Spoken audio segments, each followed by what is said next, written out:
Good morning. It's my honor to welcome you for joining us at today's Business Edge briefing. My name is Denise Lucy. I'm a professor of business and organizational studies and the executive director of the Institute for Leadership Studies. And we here at Dominican have partnered with the North Bay Leadership Council for over a decade to offer the Business Edge Briefings series program. And we welcome business owners and organizational leaders to share business strategies and techniques for businesses to be resilient and competitive in the domestic and global marketplaces. Our goals for these briefings are to ignite innovation, inspire creativity, and increase profits and productivity. And our speakers are really engaging and exceptional business experts who inspire and educate us all to survive and thrive through really tough economic conditions. Through the support of our Bank of Marin colleagues, our Business Edge Briefings series is sponsored by Bank of Marin.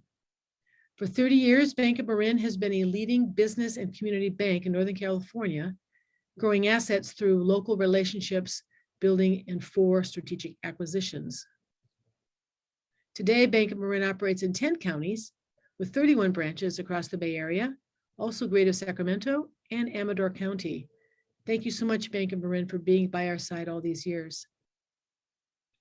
We also would like to thank our community partners, the San Rafael Chamber of Commerce, the CEO Club of Marin, the Marin Economic Forum, and our partners here located right in our business school at the Borowski School of Business. We have 2 remarkable centers. The U.S. Commercial Service is the lead trade promotion agency of the U.S. government, providing counseling and support by trade professionals to help our U.S. companies export and increase sales into new global markets. The other great ally is Marin Small Business Development Center, called the SBDC of the Small Business Administration. And right here on the Borowski School of Business school campus, they provide no-cost business advising with experts and assist small businesses with obtaining pandemic funding. They do HR support. They offer e-commerce and social media setup. They offer to pivot strategies for businesses and much, much more. So during this past year, they've helped over 1,300 businesses to start and grow. Our terrific partner for all these years, Cynthia Murray, the CEO of the North Bay Leadership Council. She will introduce our presenter and moderate the Q&A. So please do place your questions into the chat so we can offer those questions to our guest. Welcome, Cynthia. Please tell our guests about the North Bay Leadership Council, and thank you so very much for introducing our presenter and for facilitating our program today. Thank you, Denise, and good morning, everyone. I am Cynthia Murray, CEO of North Bay Leadership Council. North Bay Leadership Council is an employer-led public policy advocacy organization representing the leading employers in Marin, Sonoma, and Napa counties. Today, our presenter is Dr. Herb Kestner, who is a principal organizational development consultant and executive coach, and an experienced team facilitator with a doctorate in organizational psychology and a master's in engineering. Herb has extensive experience in conducting organizational, cultural, and professional change management, business development, and M&A projects and workshops for Fortune 500 companies and other clients in the United States and worldwide. Herb has an extensive management experience with IBM in New York, NEC, and with Lehman Brothers in capital markets and institutional corporate bonds on Wall Street. Herb is certified in a range of methodologies, from team cognitive behavioral therapy to OD and Six Sigma. And remember, before Herb starts, I want to remind you, please put your questions in the Q&A, and please know that you don't have to scribble frantically to take notes. We will share the slides and the link to the recording with all attendees. Please join me now in welcoming Dr. Herb Kestner, who's going to tell us how to be more productive by delegating and balancing your workloads. Welcome, Herb. Thank you so much, Cynthia. I really appreciate it. It's wonderful to be here, and thanks for inviting me. Hi, everybody. So let's take a checkpoint. What is this all about? What are we going to be doing today? So this is an opportunity to take a checkpoint in your life, your professional life, your schooling, your business as a participant in the business or a leader in the business, and to take a look at your scenario, what I call a scenario right now. Is it in alignment with your vision, or has it drifted from your vision? And it's an opportunity to get those back in alignment. We're going to be taking a look at delegating. I'm working with, as Cynthia said, I work with a wide range of businesses, from big ones, international, to small businesses and leaders in Marin County and outside in the Bay Area. And some of them are, we'll see later on, are they working on their business or in their business? And so there's a shift happening now in the world, as you all know. People are working hybrid. They're working on Zoom. They're being asked to come in, and they have reactions to that. So what is the state of your business now and the people in it? So all of this, we're going to talk about how to be authentic while we're doing all this, how to be who you are, how to be cognizant of your vision. And let's get started with the slides, and we can take a look. I'm going to share the screen. Bear with me. Here we are. We're going to take a look. Slideshow. Okay. So be more productive by delegating and balancing your workload. So I'm working with one firm in particular that the owners are having a heck of a lot of a time letting go of the business. And so, you know, I talked to them about delegating and balancing and what's stopping them. And frankly, I'm concerned about their health.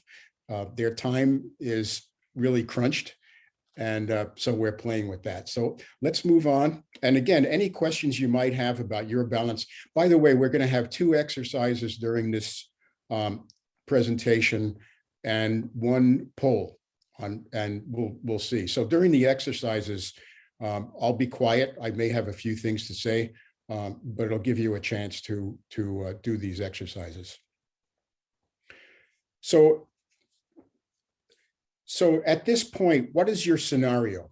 Let's take a look at what your vision is. What are the issues going on?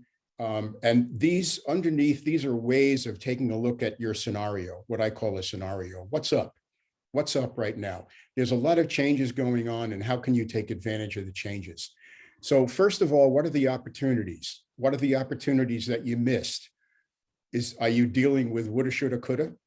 And I used to have a sticky note on my computer that said that woulda, shoulda, coulda is a drain on our emotional capital. Be focused on now and next. So what opportunities have you missed in the past, and how do you deal with that? What opportunities are here now? What opportunities are on the horizon? And so for all of these, can you create an opportunity? Can you ride the coattails of an opportunity? How are you at seizing opportunities? And what do you say about yourself? Can you do it or can't you do it? What's your vision and dream? So this is all about opportunities. Right now, things are changing, and the people that are best at seizing opportunities, they're going to be successful and happy. How did the changes affect your business? And are you in alignment with the changes? You know, the in-person and Zoom is one aspect, but how does the rest of it affect your business and alignment? So start to think about that. If you're set up to do that, take a few notes, and we can talk about that in the Q&A.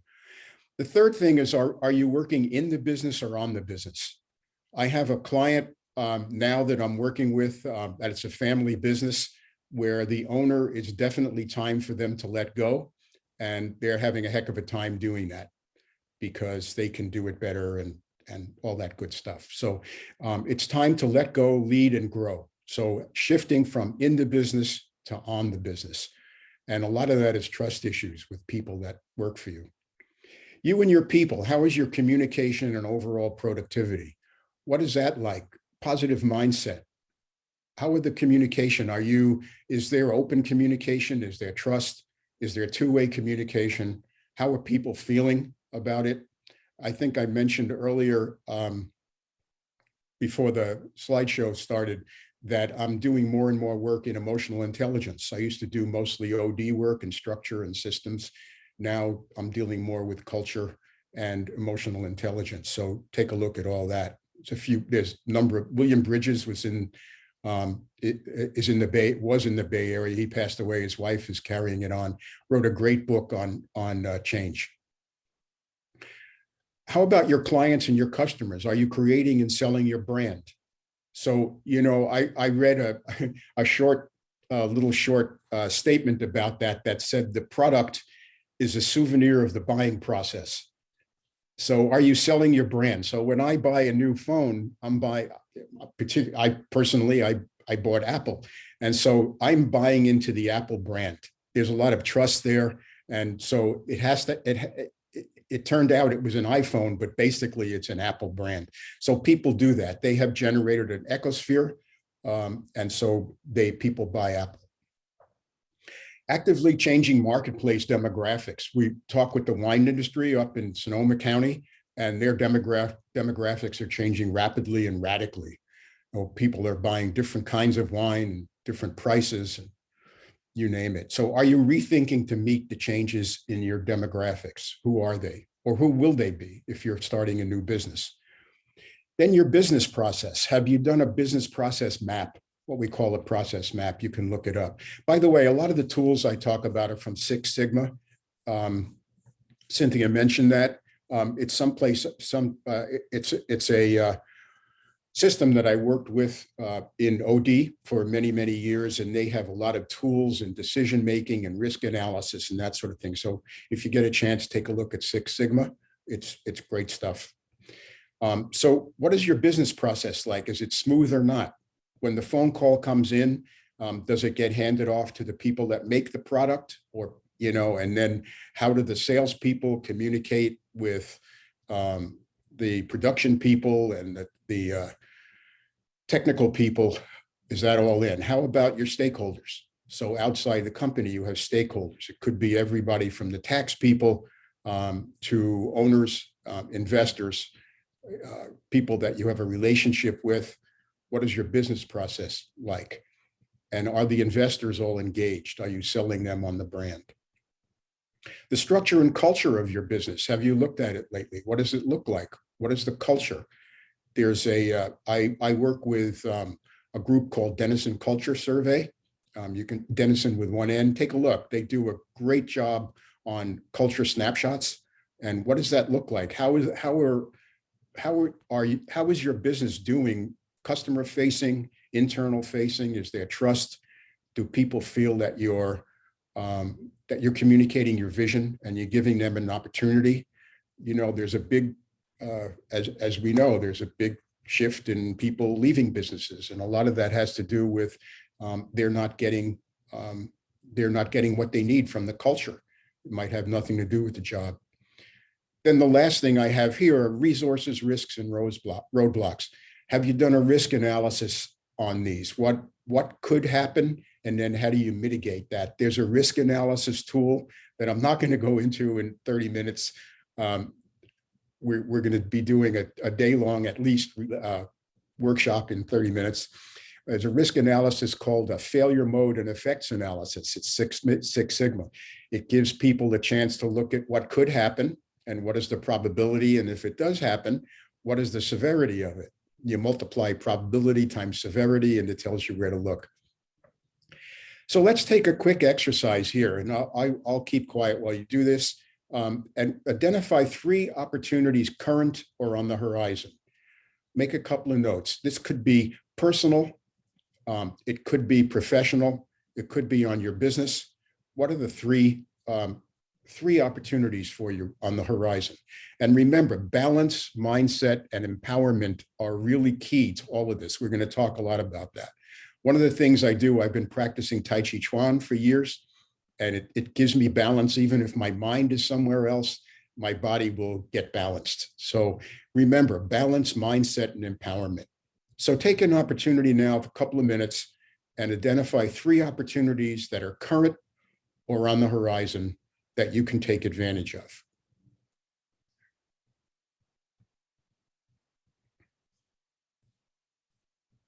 Feel free to put them in the chat as well.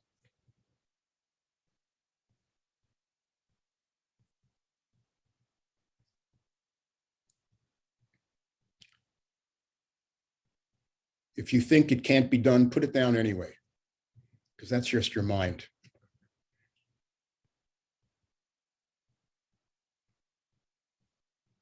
Okay. Great, thanks. So here's the tool. This is the circle of concern and circle of, you've probably seen this before, but it's something I start people off with. And what is the circle of control, circle of concern, and circle of control? So here's the circle of concern. There's a million things that we can be concerned about that are out of our control or in our control. We don't know, but it's politics, it's international stuff, it's financial stuff, it's inflation, it's the price of gas, it's the people we're working with. I'm working with a couple that own a business, so I'm working in family and marriage counseling and organization development at the same time.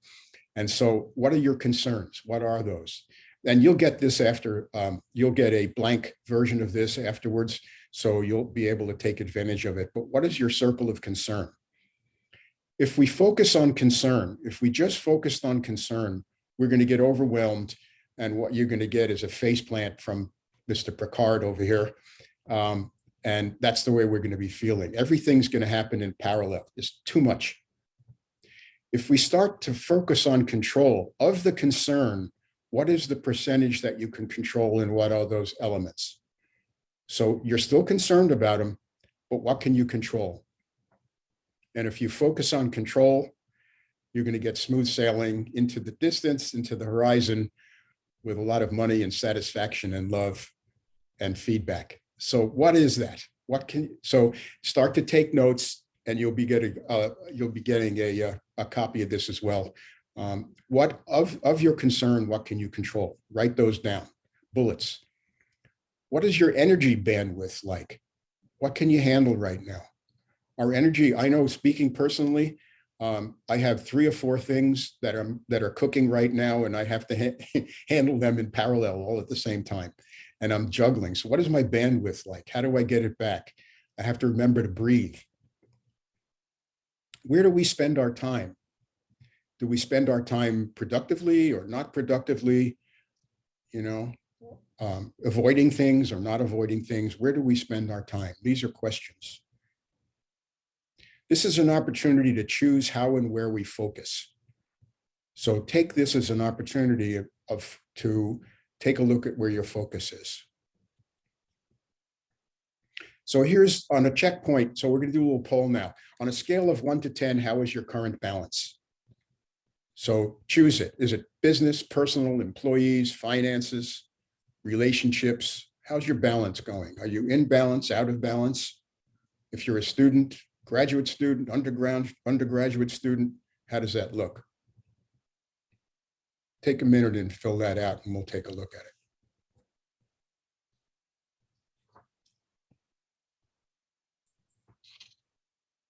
And on the scale, it's 10 is the best balance, right, Herb? Yes, correct. Thank you. 10 is I am totally in balance. It couldn't be better, and I'm going to teach that. Careful if you get a 10, we'll get you to teach it. So take a look at that.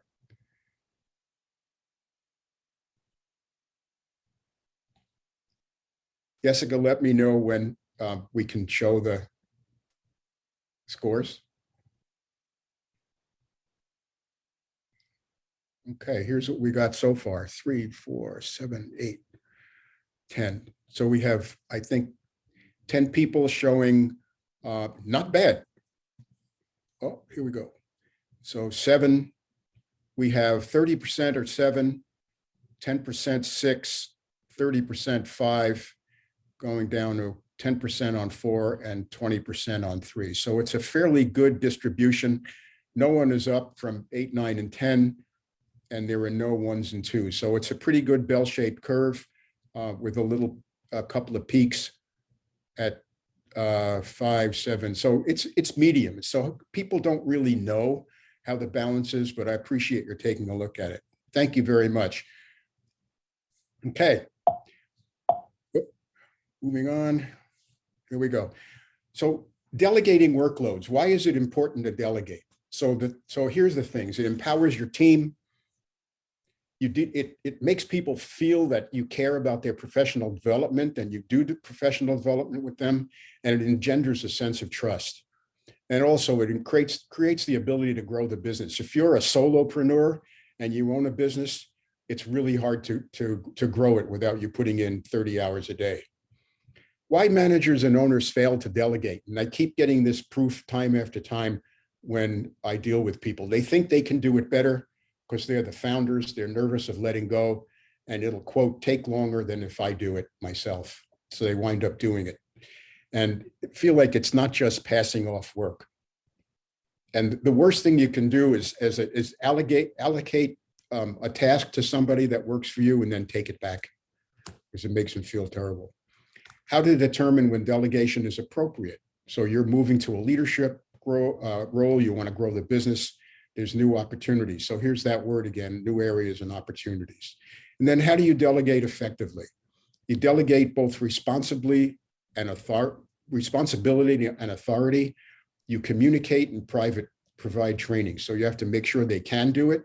And then you have to delegate that to the right people at the right time and stick to it, even if you feel a little risky doing that. So here's another tool. This is a Six Sigma tool called the value driver analysis. And we're running into, I think I have till 11:35. So we're good. So I'm going to let you take a few minutes here as well. Think about what needs to be done in the next 3 months. Where are the opportunities and what are the ones that you will seize? So this is a map that I use a lot for myself, and I pretty much always use it with clients. It's a value driver analysis. You can go on Six Sigma and find it out, but I use this at GE when I worked all over the world. The x-axis is probability of success, and the y-axis is what is the impact on your goal. And then you plot. When I work with a group, we have each of the people, I draw a couple of axes on the front wall with masking tape and X and Y axis, and then we have them come up with sticky notes, and they plot them on a scale of 1 to 100 on both scales. So what are the low-hanging fruit? What of you have to do? We talked before about things that you needed to do in order to break free. And so where do they plot, if you would, on impact scale? What is the impact on your goal? What is the impact on your vision, on your success? And then what is the probability of that? So if you have something that has a tremendous impact, 100, and it has about a 2% probability, it's nice to think about, but forget about it in the next 3 months. Now in 10 years or 5 years or 1 year, maybe that'll change. And I also do these, I do a 3-month, 6-month, 1 year, 2 year when I work with people on this. But if you have something that has an 80% probability of success and it has a 9 impact out of 10, those are the ones you want to focus on. And so we call those low-hanging fruit. Those are the ones you want to do first. And they tend to break up into functional clusters. Some of them are people-oriented. Some of them are money-oriented. Some of them are stakeholder-oriented. What are the functional clusters that you work with? Could be relationships if you're working with a spouse or, a close person. What are the low-hanging fruit? So in the exercise, map 3 of those. What are 3 things that you can seize that plot as low-hanging fruit? Then make a commitment. Make a commitment. Use your ecosphere. In my work, I have action partners. So I have action buddies. So I can call my action buddy and say, hey, I'm about to do this. I'm a little nervous about it, or I don't know what to do because my client is giving me a lot of resistance, and then I get some feedback. So I make sure that I'm not the only one trying to work. So I make a commitment and then use my ecosphere. My commitment could be in money and time, money or time or both. Then I communicate this to my ecosphere. What am I trying to do? What is my strategy? What are the goals and roles of everybody that's involved in? And then how do I take ownership of that commitment? So communication, these are critical things. So take a moment and put down 3 things. What are your low-hanging fruit? And then what functional cluster are they a member of? Is it money? Is it time? Is it hiring people? Is it graduating if you're a student? If you're a student, how you doing on informational interviews? Have you taken none or 6 or 12? If you're in a corporation, how do you handle mergers and acquisitions? I do a lot of work in corporate with post-merger integration. What does that look like? So what are the 3 things that need to be done? Oh, let me just interject here. When I work with a corporation or work with pretty much anybody, and it's undergoing change and people kind of think, oh, it's changing, but things never really change. It's always the same. I have them pick something with a high probability of success that doesn't have a lot of impact, like paint. In one case, I had them paint the wall in the lunchroom green, a nice color green. And it used to be a kind of a beige. And people came in and they go, oh my God, things are changing. So it had no impact on the merger, but it had a tremendous impact on the people. So you might want to play with that as well. What has big probability of success, no impact, but you can get it done easily and it'll feel good. We call that an early win. What kind of early win can you get for yourself? Okay, moving on. What we've done, we've covered a lot of territory, and I think I'm pretty much on time, maybe a little bit early. What ideas and questions? What ideas have come up here, and put those in the chat so we can take a look at them. And what questions do you have? What are your points of view here? We've covered a lot of territory, from culture to emotional intelligence, a lot of change, and we've just touched the surface of a lot of these things. But take a look at Six Sigma, take a look at emotional intelligence. If you haven't already done that, you can look me up. I have 2 websites, authenticchangegroup.com, which I have with my wife, who's a psychotherapist who helps me a lot personally, and then relevantshift.com. And this is more of my OD work, where I work with a few people in concert. So that's all I've got. I want to thank you so much, and I will turn it back over to Cynthia. Thank you so much, Herb. Maybe you can stop screen sharing so people can see you. There you go. So we have a question in the chat, and remember, everybody, and not the chat, excuse me, the Q&A. Please put your questions in the Q&A. Maybe it's more of a comment, but I'd like you to comment on the comment. So concerning delegation, it's also important to keep in mind that if the employee doesn't handle the assignment correctly, it gives you a chance to coach to a higher level, and be careful not to hurt motivation by being too harsh with criticism. What do you think of that comment? I think I agree totally. When you embark on delegation, it's a commitment that you have to yourself and your people. And so I agree totally with that. You want to be really cognizant of not taking back what you've given, be supportive, engender trust, and all of that. Yeah. So you mentioned emotional intelligence, and I'm seeing more and more when employers are looking to hire that they have elevated wanting people with emotional intelligence and empathy to be part of their team. And that is fairly new, I think, in the world of business. Can you talk a little bit about how does somebody become more emotionally intelligent and empathic? Should the businesses be doing more coaching or training in that area? Yeah, that's a really good question. I have been amazed over the past, and you say it's relatively new. I'd say over the past 2 years, things have changed a lot. People are getting more and more introspective. I worked with one group that was a turnaround group, a corporate turnaround group, and they were very black and white and structural.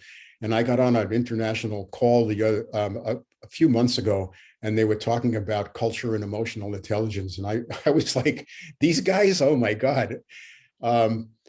Emotional, I've done work with emotional intelligence. There's a book called Emotional Intelligence 2.0 that I recommend, a small book. Take a look at it, read it. I do a lot of my coaching work now is in culture and emotional intelligence. I did work with one group in the past recently where we did the Myers-Briggs, and people found out who they were. And then we did emotional intelligence, and they found out who they were in emotional intelligence. I had them sit on the other side of the table with someone that was the opposite Myers-Briggs and talk about emotional intelligence anyway. So how do you get along with people that are opposite? And how do you generate emotional intelligence? I won't go into it, but it has 4 quadrants: know yourself, know other people, then how do you know what your relationships are, and then relationship management. So there's a lot of good stuff. And Cynthia, you mentioned how do people get trained in it? I think once they can see it, particularly people that are in technology and finance that are more black and white, they get a chance to see it graphically and know, okay, how do I do it? So yeah. Yeah, it seems that part of the reason why maybe this has grown in importance is that we are more multicultural, we are more multi-generational. We certainly have more women in the workplace now, that there's so many more disparities or lack of homogeneity than there used to be, that all of that makes us need to know who we're working with better so that we can develop those relationships. Yeah, there are workshops for that. So I'll be happy to help. So like they say, better call Herb. One of the questioners asked, could you please repeat the resource website? So perhaps, I don't know if you want to repeat it or if you had a slide that gave them or put it in the chat. Is this my website? It was whatever you refer to as resource websites. Oh, I'm not quite sure. well, it's 6 Sigma, like the number 6. There's the 6 Sigma Institute, which that's probably what they were referring to. And it gives you a tremendous toolkit to use in organizational change. Some of it is pretty statistical, so don't worry too much about that. Just focus on the tools and read it. It's wonderful training. I worked for GE as an external consultant for about 7 years, and I got trained in green belt. They had green belt all the way up to master black belt. And so they train you on all the tools. It's really a shortcut. You can, yeah, that's a great resource. Thank you. Another question, do you have suggestions for single user free apps for visualizing and prioritizing tasks such as high, medium, and low on a calendar? That way it's easier for me to remember which tasks can be delegated. Okay. Now they're asking, do you have knowledge of any apps that do that? Oh, no, not off the top of my head. Okay, if you think of something, maybe you can let us know and we'll share it with the audience. Sure. When I do an action plan, we didn't get into action planning, but when I do an action plan with people, we rank order the actions to be taken based on risk and impact. Their point is to tie it to the calendar, Yeah. and that would be an interesting thing to do. That would be good. I know in Outlook you can tie your task to the calendar. I'm not sure if that would be sufficient. Yeah. Another question is creating loyalty within organizations is also getting more and more difficult. Is this still a millennial thing, or is it something we will see as a standard going forward? Yeah, that's a good question. I see it as something that across each of the age groups. I really do. I think people are taking a look at what's going on. And loyalty is a big thing. Like I said, oh, you take a look at Denison also, Denison Culture, 1N as a resource. One of the things they talk about is loyalty. And we do a snapshot. And if they're not loyal, if the loyalty comes out low on their snapshot, then we go, okay, what is the reason for that? And it has to do with they don't feel cared for, a lot of it, because the people are changing, but the companies aren't changing as fast. So there's a gap there, I find. Isn't it also true, Herb, that a lot of companies aren't loyal to employees like they used to be too? So the employees don't feel the need to be as loyal to the company? It could be.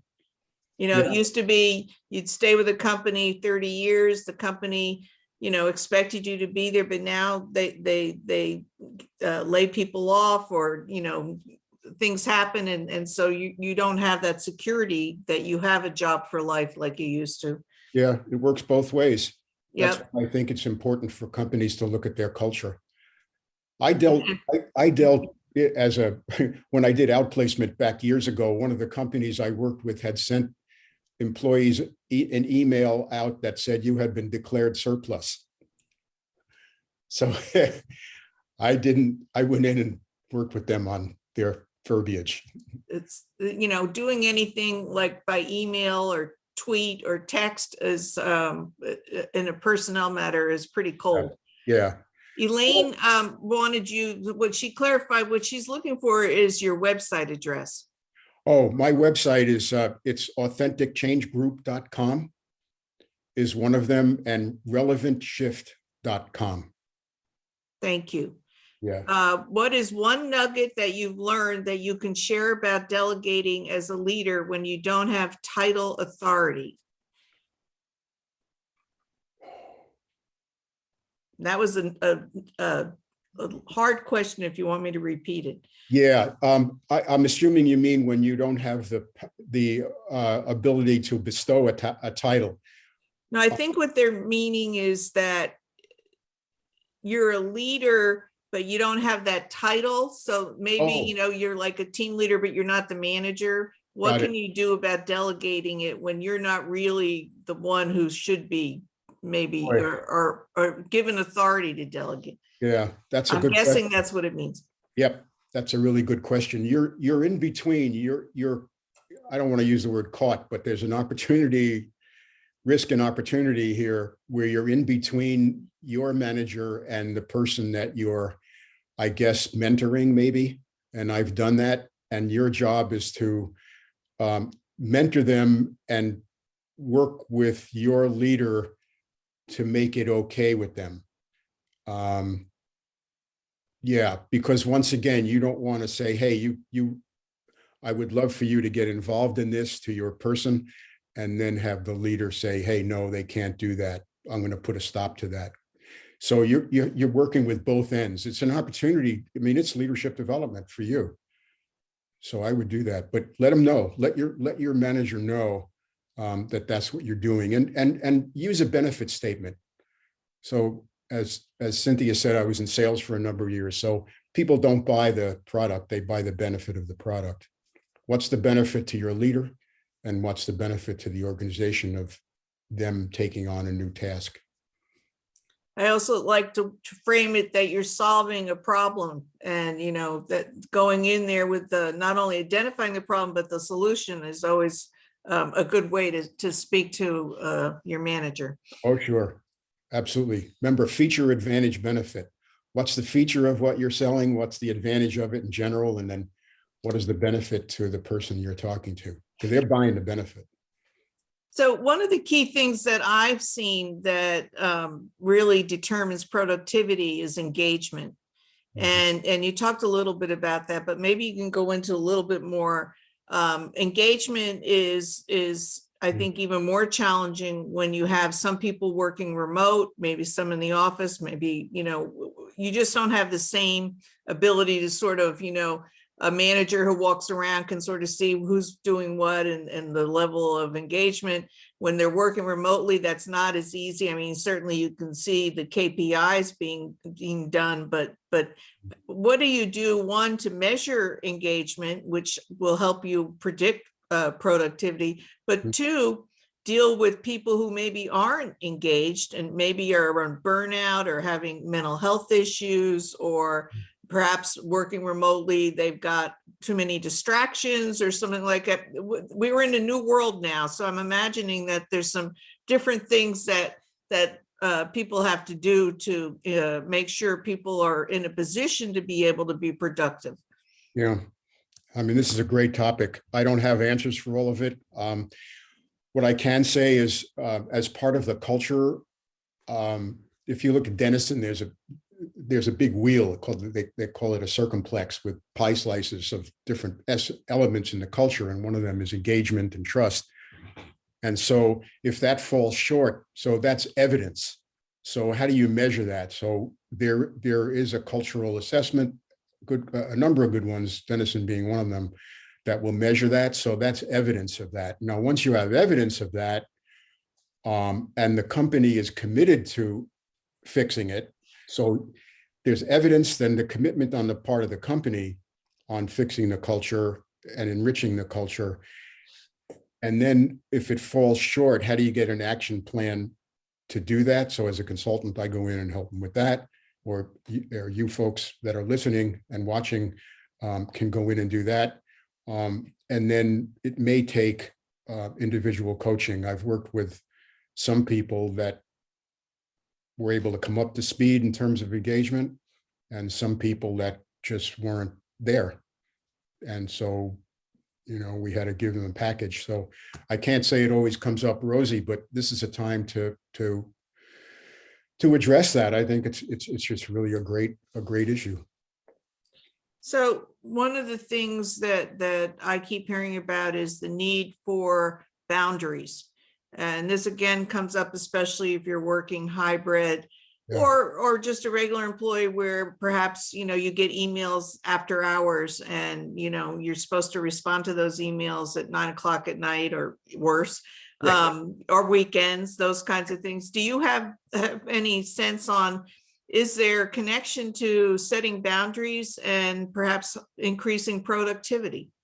Yeah, absolutely. I talked about bandwidth before. One of the questions is take a look at your bandwidth, and really boundaries are critical. It's hard right now, Cynthia. I agree with you. It's really hard. I get emails, pretty close to midnight sometimes. One of the reasons is we're working internationally now. So, to them, it's early in the morning. And so bandwidth is, take a look at your bandwidth. And if you need boundaries, put them in there. You can you cannot look at your email or the stock market, in my case, after a certain period of time, and then make sure that you're not overcommitting. I had a conversation with someone on mentoring personally last night, business, that was just they were so out of their bandwidth that they were losing it. And so we had a conversation about, how do you get back? How do you be good to yourself during this time of change? How do you notice it, for one thing? And then how do you fix it without ruining what you're trying to do? And I agree with your something. The last thing you brought up, Cynthia, was does it help your productivity to establish boundaries? And absolutely, because you can burn out. I mean, we moved recently, and then I was handling 3 projects all at once that all came to a head at the same time. And I'll tell you, I called my action partner and said, I'm burning out. They talked me down. Take it easy, Herb. It's going to be okay. A lot of emotional stuff going on here. That's why we're working in the area of culture and emotional intelligence.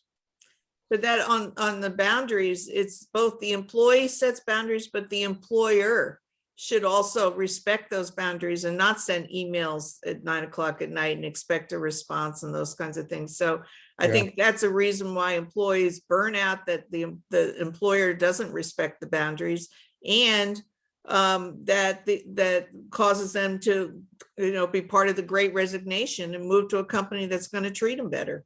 Yeah. Yep.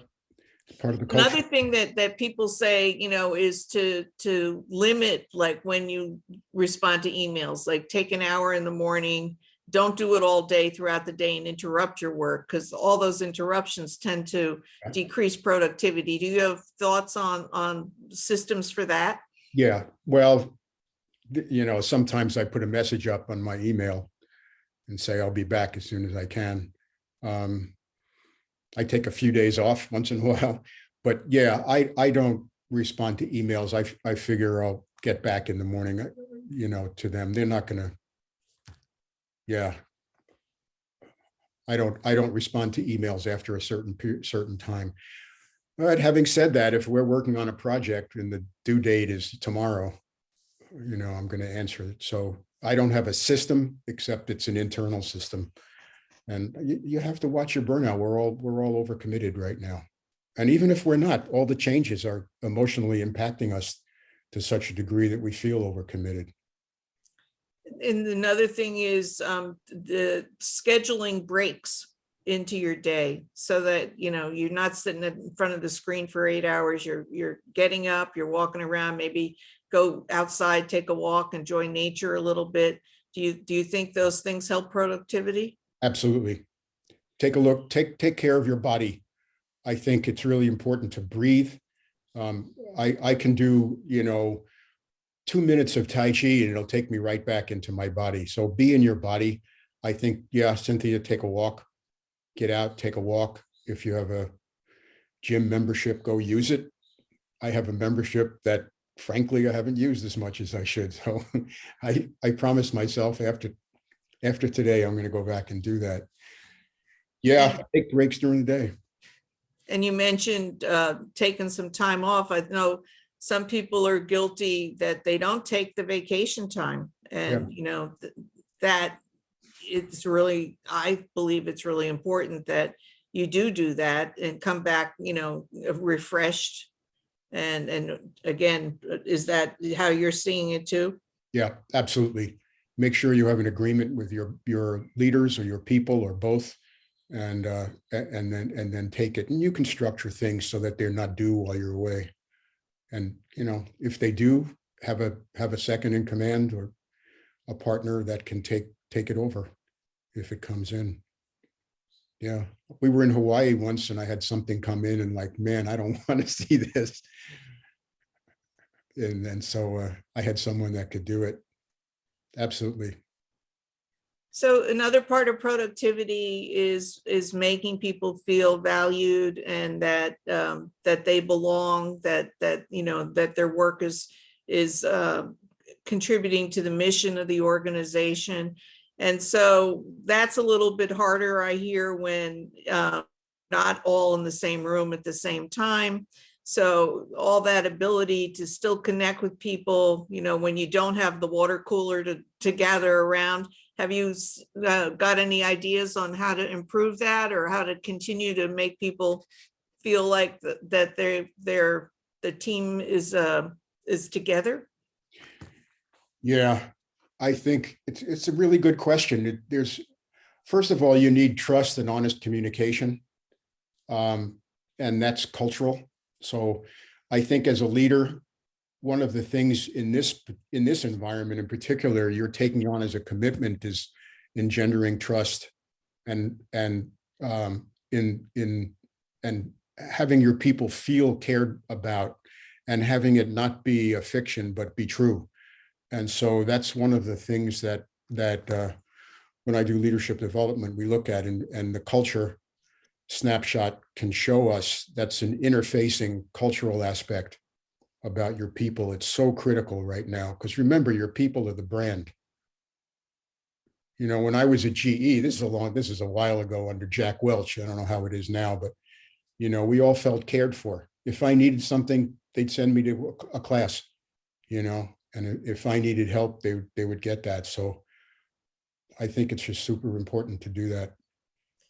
One of the strategies I've heard is that there's a need for greater communication now, because things have changed so much and there's a lot of uncertainty and volatility, and that people really need to have more communication from the company about where things are, what's going on in the department, and in the company's ability to perform. And to make them feel more included, you need to address, if there's issues, say there's concerns about the company's future or whatever, or changes or acquisitions or mergers, that you keep people informed much more than in the past. And have you seen that to be true? Absolutely. Yeah. Because they're going to know it anyway. Your people are going to know there are changes afoot. And if it's what they don't, it's what they know and is not being addressed is the gap that'll make people uneasy and potentially leave. And I think honest communication is critical. And as a manager, you have to feel it goes all the way up the chain to the CEO. And they have to engender that throughout the organization. It's a trust issue. Big trust issue. And if you don't tell them, then there's a vacuum of information which gets filled with rumors and innuendos and more uncertainty and breeds discontent. Yeah. We did a survey recently on a company that had bought two other companies, and their original company was fine in their culture, and the two other companies really had low scores on a lot of the self-report, trust, and a lot of it was because it hadn't been communicated yet. They were uneasy. They didn't know what was going to happen, who they worked for, and what resources they were going to need. So, yep, in M&A, you've got to communicate. Well, certainly that would depress productivity if they're feeling that way. Totally. Another measurement of productivity is often through employee reviews. And I'm wondering what you're seeing there. Are there different ways people are measuring productivity in the reviews, or is that it's still a good tool? Yeah, it depends on what they mean by productivity. I think some of it is easy if you have a sales quota. It's pretty black and white. You can measure productivity based on turnover. You can measure productivity based on something. So, there's two aspects of productivity. One is the numbers, in terms of your productivity with your clients and selling stuff and getting work done and on time. The other aspect of productivity is bandwidth and how you're feeling. And early, I guess what I'm thinking of is early signs of risk that would affect productivity. So you can measure today's productivity, but then you want to measure the risk of tomorrow's productivity based on how people are feeling. So once again, I'm going to that. I'm going to how people are feeling. Are they feeling cared about? And here's our last question. With COVID, we have more programs to manage, not less. We have not increased staffing to keep up as an organization, as the organization is not willing to spend more money. Delegating sounds wonderful, but everyone is stressed. Streamlining processes has helped, but you end up getting more work. I'm seeing lots of supervisors and staff that are stressed and people are leaving. How do you show that delegating isn't always the answer? Yeah, delegating is not always the answer if people's bucket is all filled up. You want to make it as efficient as possible so that the bucket is not as full, but if they're full, delegating isn't the answer. I mentioned a process map before. One of the things I do when I go into an organization is I say, all right, when you put the nickel in, or dollar now, and the machine starts, and it goes from the salesperson to the technical people to the, whatever, and then the product drops out the other end. What does that look like, and how streamlined can you make it? And then what are the handoffs? Who are the people you can hand off? So I would start with the business process to see how streamlined it is. In terms of hiring people, I know that's an issue. I'm working with someone who is an expert on interviewing. And she works with people that are looking for jobs and helping them with their interview skills. And I said, well, that's one way, but how about working with the company now based on their culture and where they want to go, on what questions to ask so that you can make sure that the person interviewing meets your culture. So I think that mass hiring may not be okay for some companies, but if they can target the hiring with right questions based on the culture that they want to hit and the structural elements that they want to change and what's going on, I think that they may want to do that. You know, it takes work. It takes work and Yeah. managing your budgets and having the right people doing the work and distributing it fairly is certainly an ongoing challenge. Well, we've run out of time. Dr. Herb Kestner, we are so happy that you were able to share your knowledge and experience with us today. Thank you so much, Dr. Kestner. Quite welcome. Let me just mention that my OD website is valuestaging.net. And I don't use that much because it needs revamping, but it'll give you the OD side of things. Why don't we, Jessica, put in when we send out the slides and the recording, put in these listings of Herb's website so that people get it and have the ability to go find all the different resources that Herb has to offer. I want to thank my partner, Dr. Denise Lucy. It's just another successful semester of Business Edge briefings. We really appreciate all of you for coming today. And we are very, very grateful to our program sponsor, the Bank of Marin. And now I invite you to continue to join the Institute for Leadership Studies in their leadership lecture series that's coming up. This is in partnership with Book Passage. Unfortunately, the first event, which is coming right up, was going to be on April 18th with Valerie Biden Owens. And unfortunately, that event has had to be postponed and a new date will be provided as soon as it's set. But we do have a great event coming up on April 27th in person, 7 p.m. with Luann Brezendine. And on June 1st, also in person at 7 p.m. with Eric Holder. And that registration will be coming up soon, and you can purchase tickets and find out more about these upcoming events at dominican.extendedsession.com.